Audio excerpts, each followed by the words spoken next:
So today's geography class, what we're seeing, we are seeing about erosion, right? So what is erosion? Erosion is one of the, as we seen, denudational agent, right? Exogenic forces, right? We have seen this. This is the third and last one. First one we saw weathering, right? Second we saw mass wasting. Third is erosion. So erosion, I think this is pretty much a common word, right? So you people will be aware of, right? But we'll get into like details in the sense we will try to address or eliminate the misinformations, like whatever we undoing, like correction of whatever knowledge we have gone through our school syllabus and all, but counter to our assumptions. So why erosion is a favorite topic for UPSC? First thing, its importance. Second thing is mostly it is a misunderstood topic of many. Okay.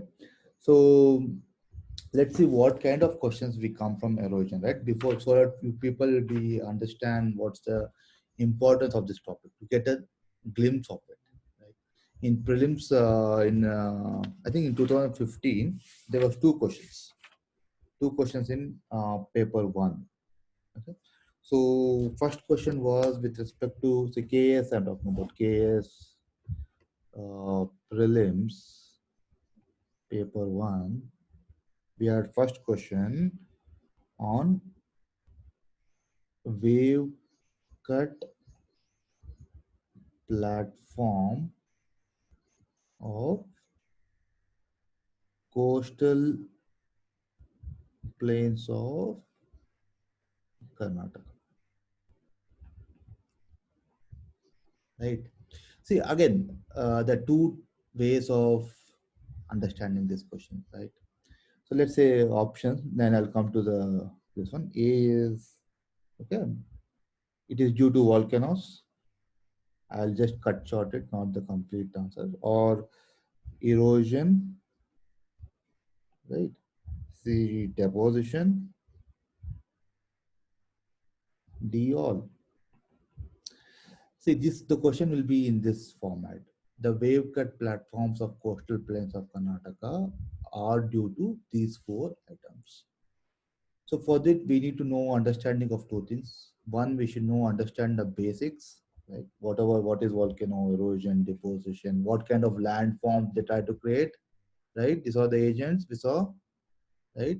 What is a volcano? Volcano is an endogenic agent, right? Endogenic agent. Um, Erosion, deposition is all exogenic, right? So wave cut platform, right? So one is we can just go to the Karnataka geography, understand like how the Western Ghats are formed, what is the Deccan Plateau, what is the North Hyderabad Karnataka region, how it is formed, what is the soil there, or what we can come to down south, we can understand about Mysore, Kodagu, right, or Nilgiris, these kind of forests. We can understand what is the reason, or that is one way of understanding Karnataka, which takes a while and which is also important. So question is if that information is necessary to solve the questions. No, that is not, that is necessary. It's necessary but not sufficient. So to make it sufficient, you need to understand basics. Basics are very important to answer the questions, apply the tricks, and also basics are important to understand the very concepts itself, the Karnataka geography itself. Suppose you don't understand erosion, then you can't really understand why the Karnataka geography in a way it is, right? uh, who are the agents and this kind of things. So if you anyone who can see this wave cut, so cut means something which are degradational, denudational. Then volcanoes, can they be wave cut? No. Elimination. To eliminate this volcanoes. We know volcanoes is a, what is that? Endogenic force. Endogenic force construct or destruct the landforms. They only construct, right? Mostly they construct the landforms. So in that case, they cannot cut the platforms. Fine. So why? Because if someone is not understood the basics, right, and try to apply his common sense, right? So they might think, okay, the coastal plains are attached to Western Ghats. There are mountains. There might have been some volcanoes, some hundreds and thousands years ago, and that volcano would have cut the coastal plains. Is this anywhere related to common sense. Right? So such kind of tricks people do apply under pressure, or an unprepared student will try to apply such tricks, right? To eliminate such people who doesn't give the importance to knowledge. So that's they want to eliminate such people, right? That is the main challenge with KAP prelims. So if some people is thinking in those direction, right? They pick the A option and they're out of it. Right? This is not there, right? If this is not there, then this is not there, right? So we are coming up to this last two things, right? When we also know that deposition is what? Deposition is all about what? Deposition is all about, again, building. We'll see in this topic. It's about depositing the formation, form some landforms.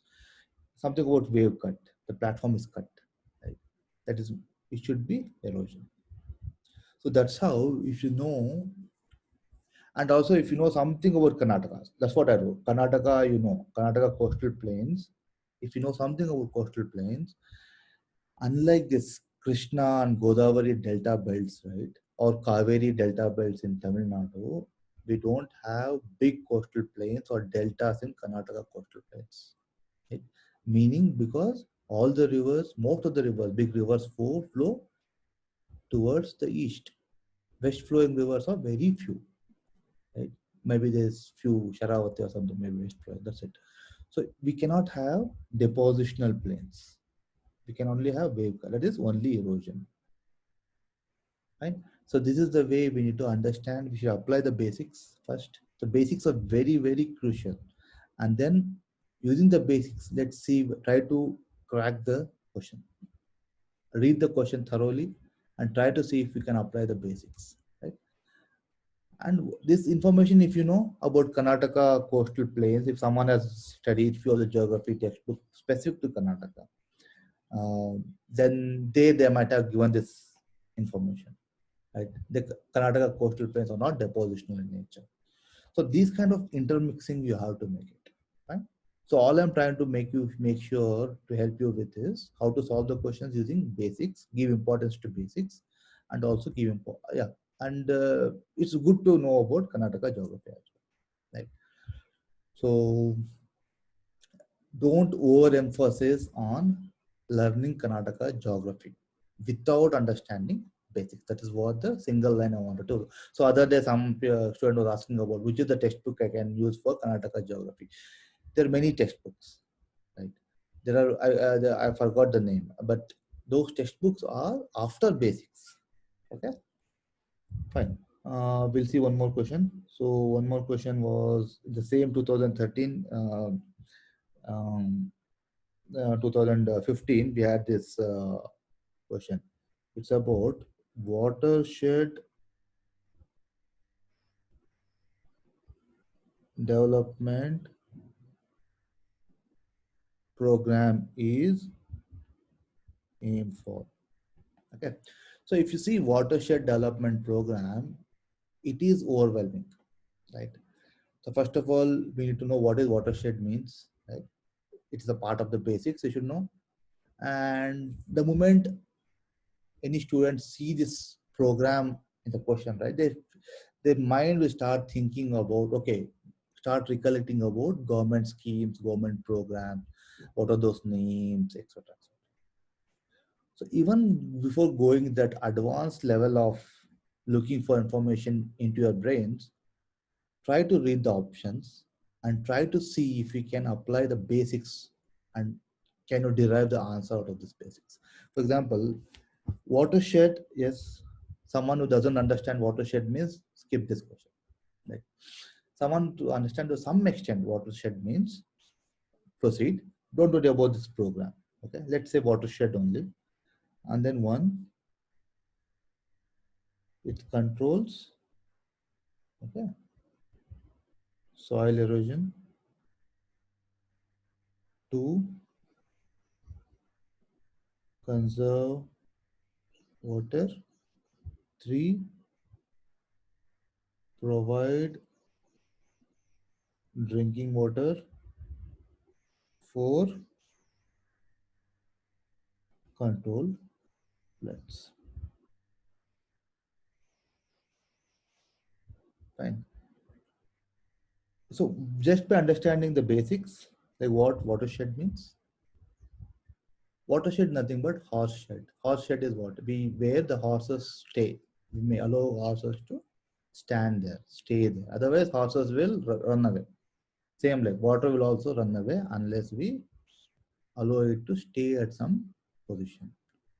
But that doesn't mean dams or watershed. No, dams are also same. So we have to go a little bit more details. So what is watershed? Is the category of it related to dam. Dam is a very massive project. Right?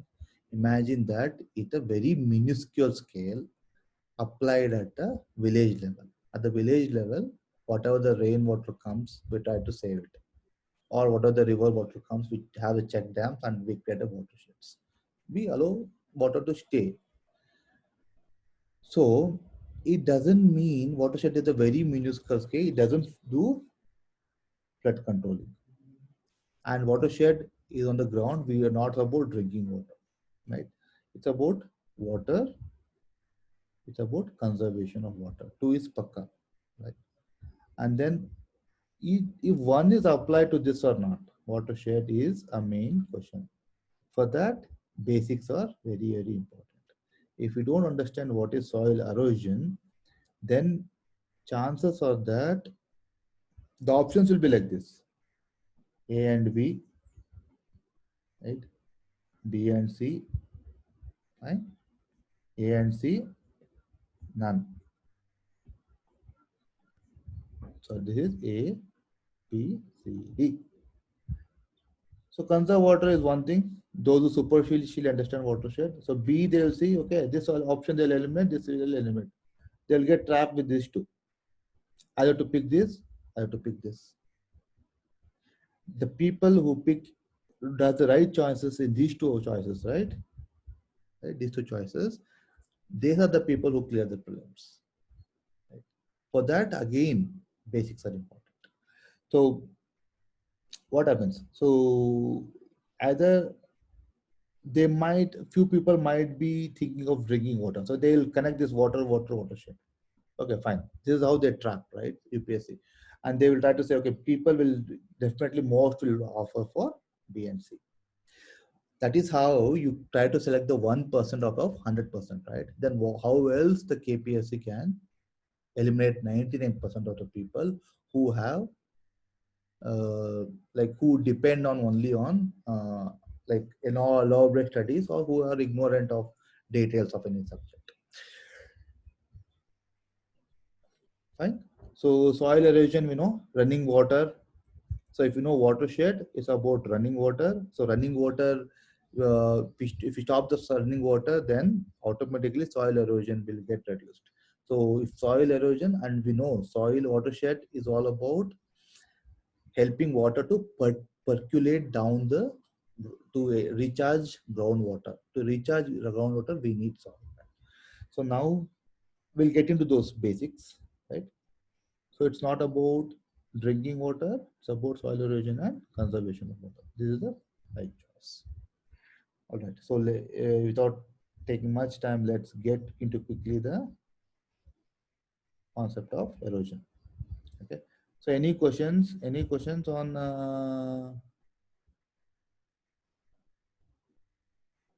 answering?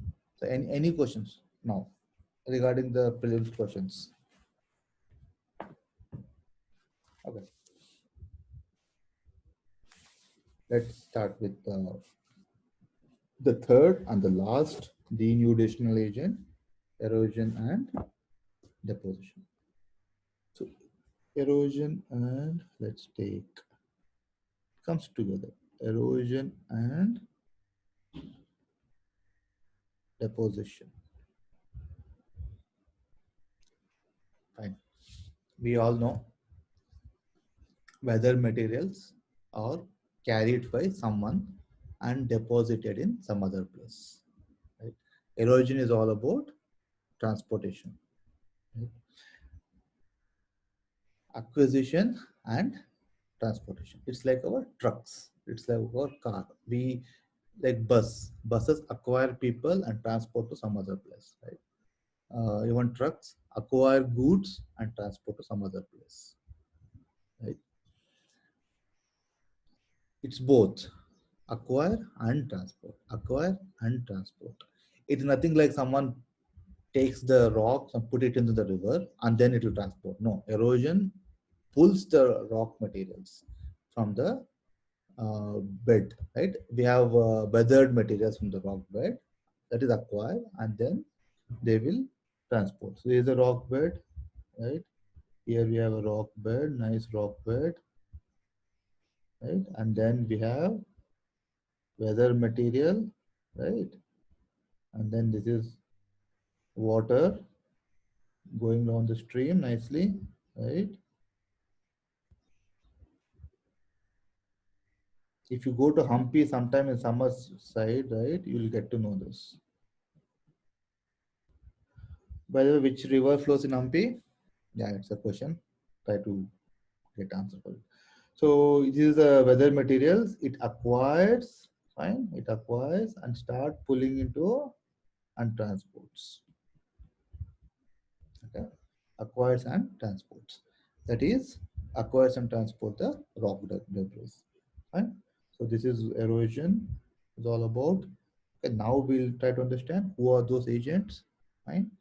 Who are the agents? As we know, it is running water.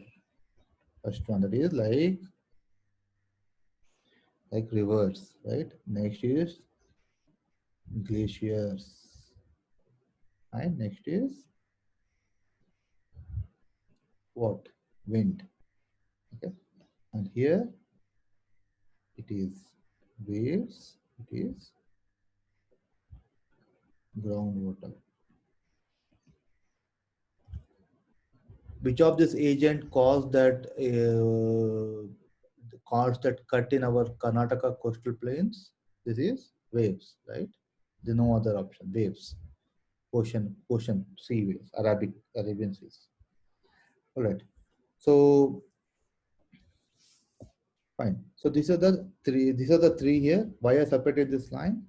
So these are all controlled by climate.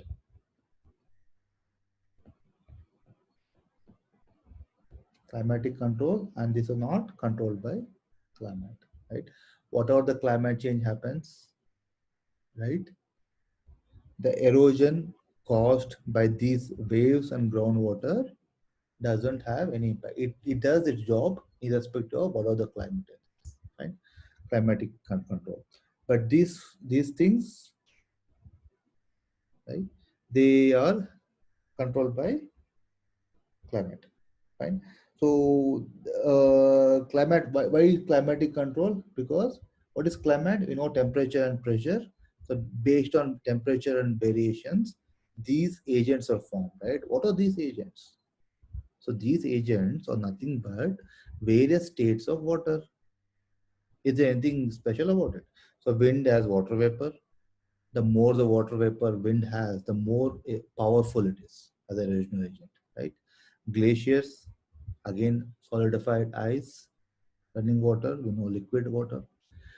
So these are the various water forms, right, on the surface of the earth, right, whose erosional capabilities are climate controlled, right? Temperature and pressure. For example, why it doesn't have any influence here, right?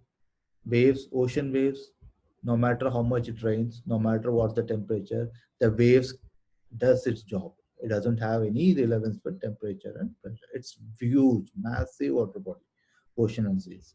And groundwater, it's under the surface, right? It doesn't matter what it is raining, or it doesn't matter if what's the temperature above the ground, right? These two are doesn't are climatic control. These are climatic control because these are water. So ultimately, the water in various states, various forms, which is causing the denudational air. So people find it hard to relate to wind, especially wind. Okay, wind is air. We might say, okay, if wind is air, then how is water? So it's basically water vapor in the wind, which is making the most impact for erosion. Right? All right. So now, so we have a related concept. Fine. So what is a related concept? Something called aberration. Very, very, very important for UPSC. There are many questions which ask simple definition of aberration.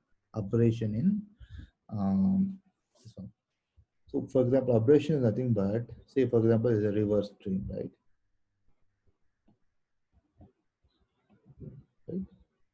And there are big boulders. Say, for example, this is the ground. This is the ground, not the delta. Ground. Right? Imagine you're seeing vertically, vertical cut, not that from above, not top view. This is the ground on which river flows. Fine. These are the big stones. The big stones or boulders. Boulders are also called tars, right? Move on the surface, right? There are small fragments which are floating. So we all will they move like a sequential, like a military line or a line of a students? No, they usually clash with each other, right? They clash with each other, and when they clash with each other, then also small particles are formed. This is aberration. Okay, while the rock debris are being moved by the flowing water, they clash with each other and they broke into pieces further and they become more weather materials. And this is called abrasion. So abrasion, they simply call related. Abrasion is related to mass wasting, weathering, okay, erosion, and D will be B and C option. People will think, okay, you have some half knowledge, what will happen? They will go for option which includes both weathering and erosion. No, abrasion is pure and pure with erosion. Okay. So now this, take it further, take this knowledge to the further. So this comes to important question, right? Is weathering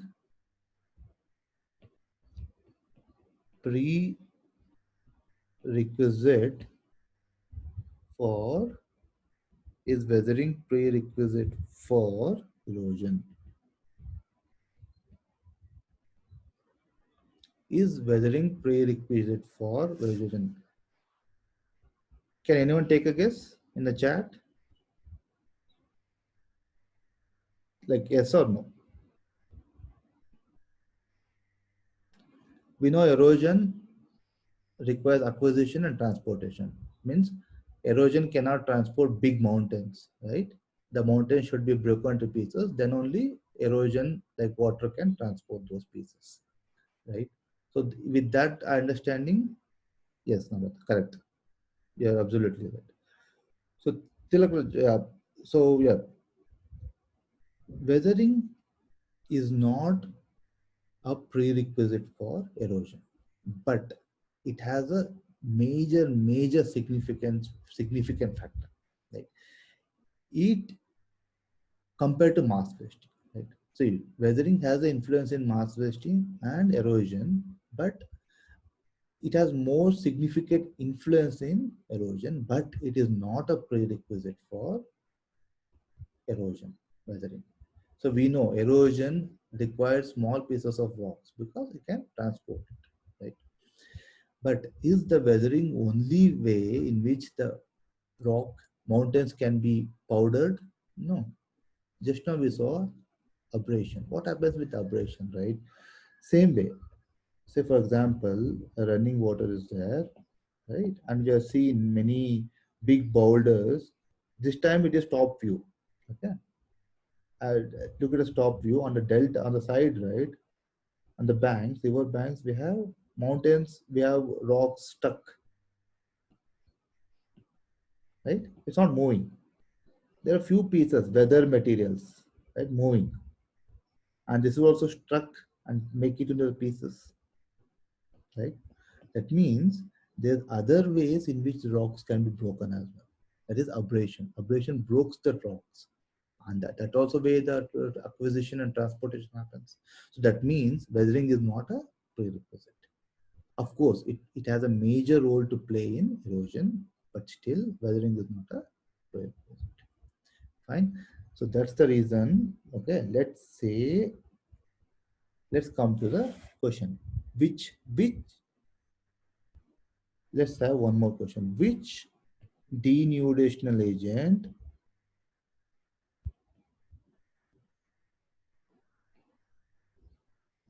plays major role, has major role in, okay, like let's say most denudation, right? Okay, simply put, like out of these three, weathering, erosion, and mass wasting, which is the most powerful exogenic process, most impact? Can anyone take a guess?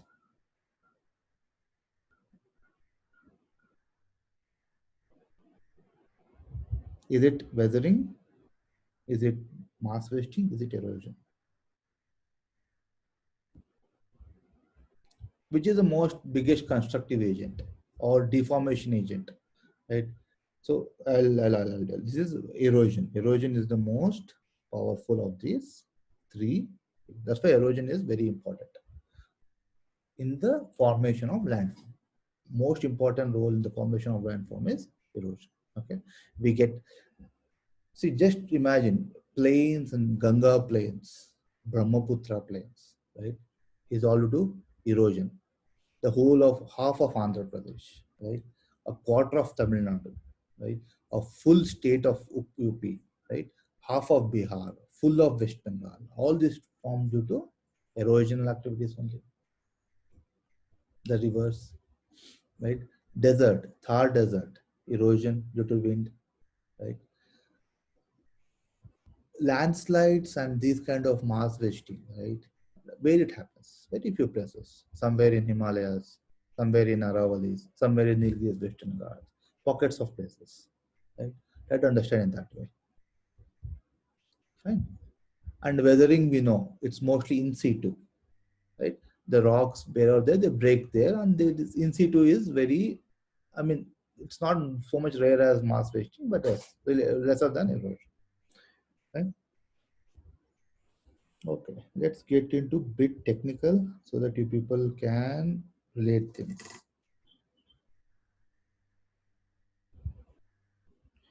All right, let's get into a little bit technical.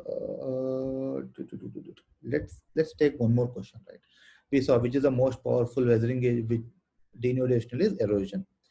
Within this erosion, which we'll see which is the most powerful agent which cause weathering. Let's say this, is it glaciers, the solid form of water?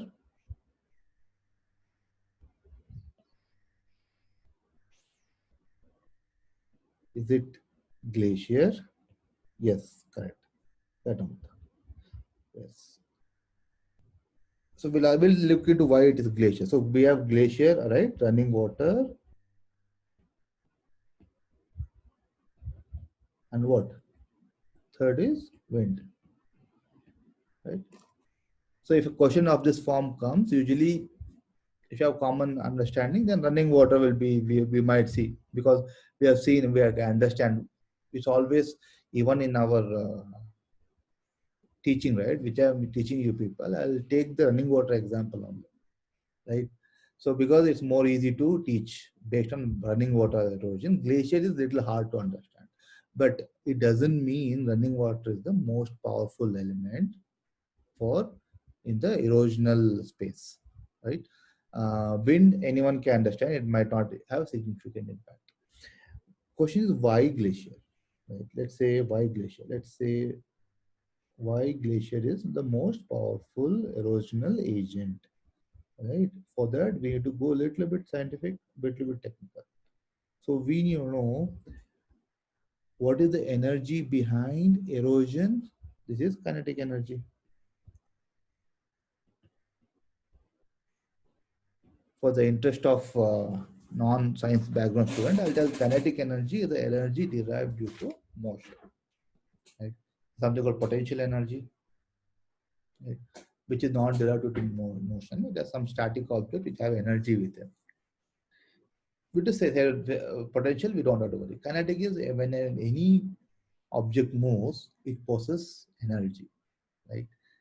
For example, if you throw a rock, a seasonable rock from say a foot height, like a table chair height down on a on the ground might not break. If you take the same rock and throw from very very high, right, it gains acceleration and it gains more kinetic energy, and it will break the underlining what are the substance it comes in contact with the ground. So this is what this kinetic energy is all about. If you say kinetic energy is equal to half mv square, right? What it means? Kinetic energy depends on mass.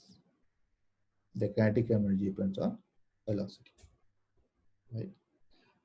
For example, if you drop a big rock from a table height, will it have more impact? It does have more impact, right? Like mass and velocity. So if you have if either mass is high or neither its velocity is high, either ways the kinetic energy will be more. Okay, uh, provided this the mass should move. For example, velocity is zero means there's no kinetic energy, right? And if mass is zero means there's no much kinetic energy. So this happens in wind. Wind is mass is very less, right? No matter how fast it runs, the kinetic energy will be low, right? Water is better than wind, right? It might have a good velocity, especially a young rivers, but the mass is still low. Coming to the glacier, the mass is very, very huge. Though it moves very slowly, just because the mass is very huge, it will form the impact is very high. Erosional impact is very high. Why I'll tell you? Because if you see in Himalayas, there are many, many lakes around, right? These glaciers are so much potential that it rips off the entire land to such a depth that water which fills that land, which forms a big, huge lakes. That kind of erosion is seen in glaciers. That's why the erosional impact of glaciers is tremendously high because of mass. This is a typical mains type of question. Okay, they'll ask this. Explain about erosional agents in denudational process. That's it. For this to answer this kind of questions, they won't ask about glacier, kinetic energy. No, you have to fill the paper, right? What you will explain, right? If you don't understand this kinetic energy concept and try to relate this, right? If you just merely mention, okay, here are the three kinds of erosional agents: wind, water, glacier, and these are the different forms of water, etc., etc. It is not full answers. So you should always give options. Remember, whenever you have a listing kind of questions, right, you list various agents and you should also compare the agents, which is better, which is best, okay, which has more impact, and which agent will result in which landforms.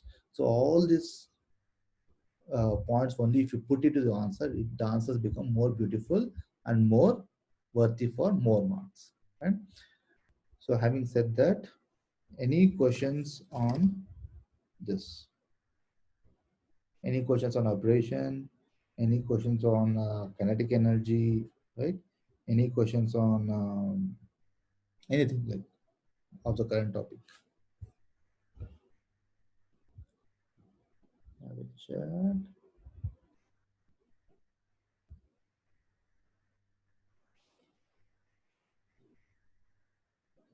All right.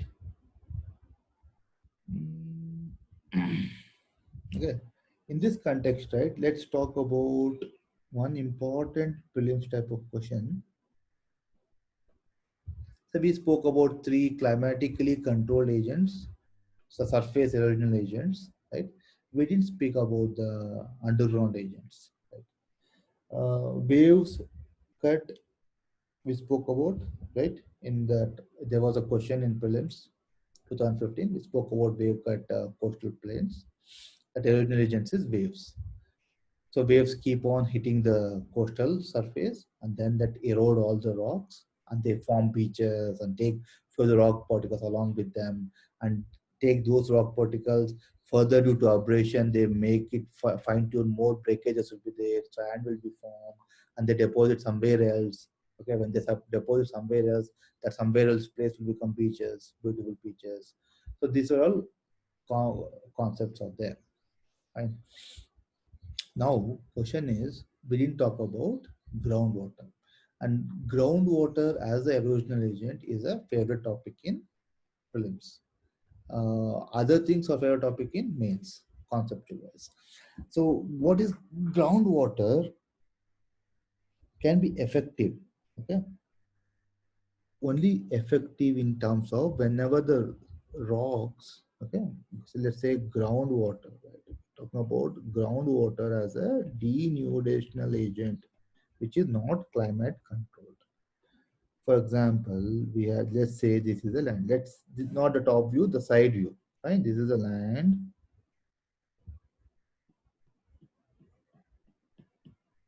We know there will be in the bottom of the land there will be some pockets of groundwater where we drill and take the water out, right? Right. If this land has igneous type of rocks, very hard rock, will groundwater will have a significant impact on that? No, it cannot have because neither it has kinetic energy to move, to erode, it will neither cause any abrasions, nothing. So only possible way of groundwater having an impact on landforms, right? Like denudation. Only way it can denude the landforms is if this landform is made of such rock materials which are soluble, right? Rock materials which are like soluble or permeable, right? So what kind of rock materials are soluble? We saw limestone is soluble, right? Carbonic acid, you remember these things, right? Carbonic acid, carbonation, weathering process due to carbonation, right? Even this here plays a role. So this water reacts with limestone and form calcium carbonate, and calcium carbonate is dissolved in water.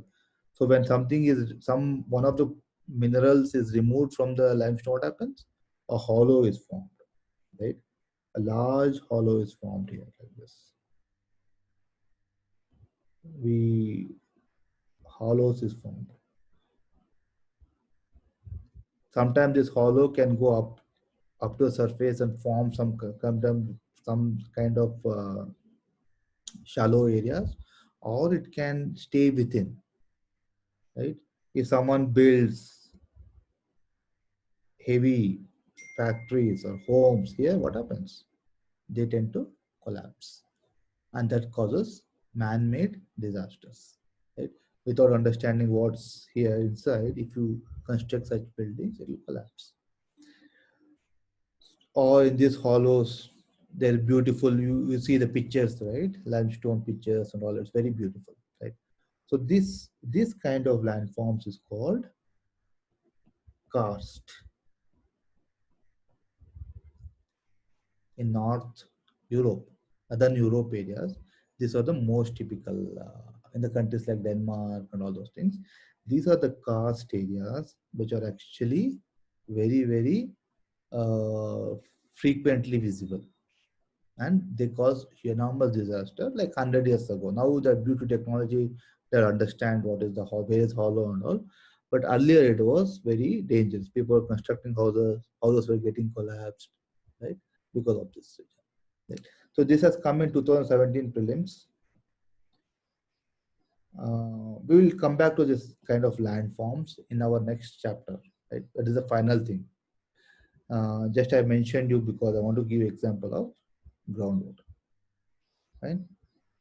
I think we are out of time. Give me just 2 minutes. Just 2 minutes. I want to finish one more topic. So any questions on this? All right. So now erosion we saw, we didn't see deposition. Fine. Deposition, as anyone says,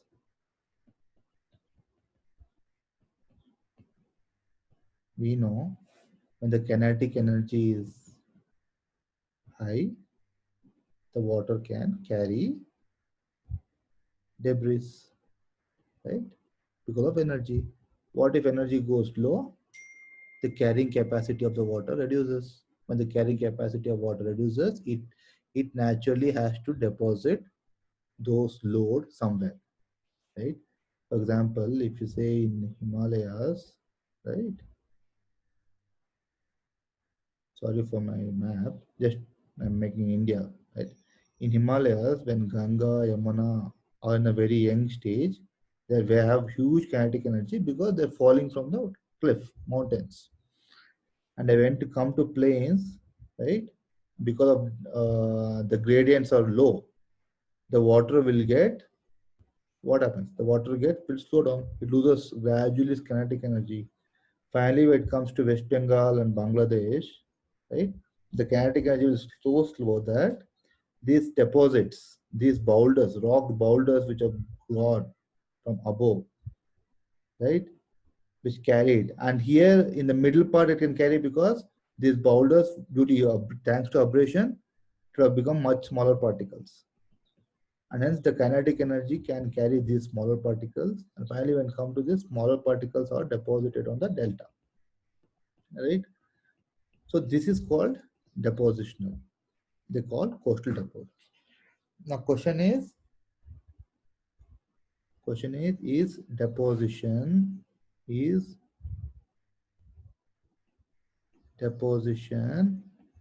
a work of agents? Pay attention here. So is erosion, erosion is a work of agents. Agents means glaciers, running water, wind. Is deposition also the work of agents? The answer is big no. Agents facilitate deposition. This is where geography becomes very tricky, right? And this is where geography beats our common sense, right? If you see, one can always say, okay, erosion, okay, water brings the rock particles. Water deposits the rock particles. Definitely, anyone, if you ask, yes, it will be very vague to see, okay, water has no role in deposition. The answer is yes. The water carries water particles, right? It is due to its kinetic energy gets losing and the active role of gravity there, the things are deposited. It's a natural thing. There's no role for water to play here. Of course, it carries some things, but it doesn't actively go on deposit, right? Just like our trucks. That's why metaphors, we should be very careful because metaphors, right, which will help to aid in explaining only a part of the problem, complicated problem. But if you go pure and pure, if you take a metaphor, for example, what I gave trucks, right, which carry or buses, which carry people from one place to other place. If you take in literal sense, then you might really pick wrong answers for deposition. Why? Trucks and buses know where the destination is. Like they carry people and go and drop off the people, deposit the people in some other location. Water is not like that. It just carries things, right? Getting down, depositing down, it's up to the rock particles. For example, like buses are flowing, it doesn't stop. It's up to the people to jump off the bus, right? When will the people jump off the bus? If they jump off, when this bus is going at a very 60 kilometers per hour, no, like 5 kilometers per hour, even the bus doesn't stop, they jump off the bus, right? So this is what is about. That means bus has no active role in depositing the people at their right location. You're getting it? This is the difference. Okay, bus will not stop. It just goes at very slow pace, right? So this is the concept you should understand. So for deposition, it's not a work of erosional agents. Okay. I hope you got this concept. All right. So we're done with the class. Any questions? So tomorrow we'll start with the notes and complete with erosion. Right? Any questions? I will wait for a minute or two.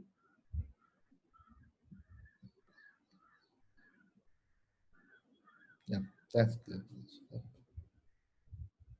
So I'm posting every day. I hope you people are getting the emails, are not getting in the spam. I'm only worried that. I hope you're getting emails in the inbox and not in the spam, right? So from past 3 days, I'm sending. I think 3 days. Like if anyone have not received email, let me know. Or if any new joiners wanted to have this materials posted every day, all these videos and all, let me know. Yes, Tilak, I have your email ID. I think I'm sending to you as well. Let me know, Tilak, if you're not getting my emails.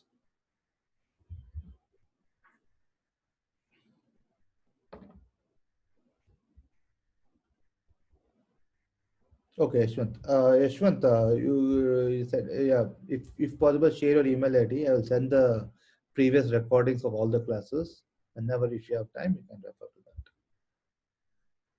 Okay, sure. I will